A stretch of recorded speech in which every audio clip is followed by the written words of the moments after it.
Deep Predator Land.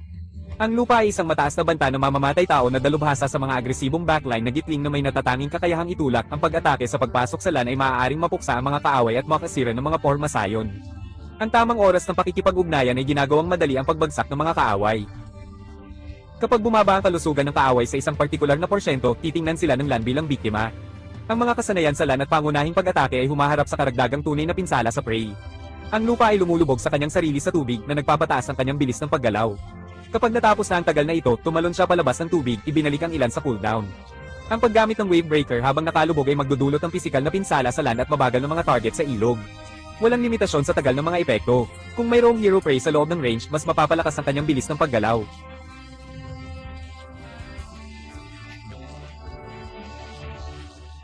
Inaatake ang mga kalapit na kaaway na humaharap sa pisikal na pinsala.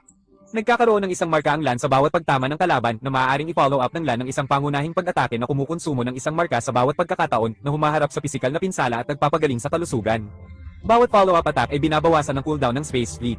Ang paggamit ng Space Fleet habang nakalubog ay ginagawang LAN dash at binabawasan ng cooldown ng Wave Breaker. Binabawasan ng LAN ang bilis ng mga kaaway sa kanyang dinadaanan at nagmamadaling pasulong sa isang tiyak na direksyon, kinakalagad ang mga kaaway kasama niya at humarap sa pisikal na pinsala. Ang paggamit ng kamatayan mula sa ibaba habang nakalubog ay ina-activate ang epekto at binabawasan ng cooldown ng Wave Breaker. Naglalabas ang LAN ng combo na may skill 1 at skill 2 na mahusay para sa pag-stack ng maraming marka gamit ang skill 2.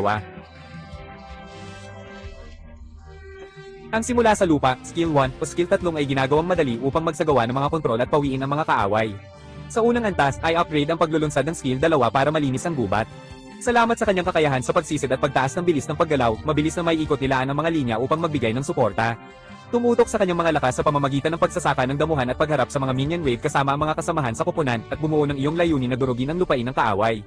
Ang skill 2 ay nag-stack ng higit pang mga marka batay sa bilang ng mga kaaway na itinakda. Kapag gumagamit ng skill 2, subukang maabot ang maramihang mga target upang mag-stack ng sapat na marka. Kapag umiikot ang mga lane sa suporta, iwasang gumamit ng mga skill na dash effect ng sunod-sunod habang pinapahaba nito ang cooldown. I-prioritize ang paggamit ng Lance Ultimate at skill 3 sa maraming target para matamaan ang mas maraming kaaway gamit ang skill 2 at mag-stack ng mga karagdagang marka. Sa unang bahagi ng laro, ang LAN ay hindi mahusay sa labanan at umaasa sa mga Sage buff. Gamitin ang kanyang kadaliang kumilos at tumuon sa jungling at pagsasaka bago ay equip ang Axe of Torment at makipag-away. Sa kalagitnaan ng laro, nagiging mas potent ang LAN sa mga pinababang cooldown. Lalo na kapag ang backline ng kaaway ay kulang sa mga defensive item. Umasa kay LAN sa may mataas na kadaliang kumilos at sukdulang sumisid at guluhin ang likurang linya ng kalaban na nagtatakda ng bilis ng laro. Sa huling bahagi ng laro, lumiliit ang output ng damage ni Lance at maaaring mangailangan ng mas maingat na diskarte sa mga laban ng koponan sa pamamagitan ng pagpasok sa ibang pagkakataon o pagflanking upang guluhin ang pagbuo ng kaaway.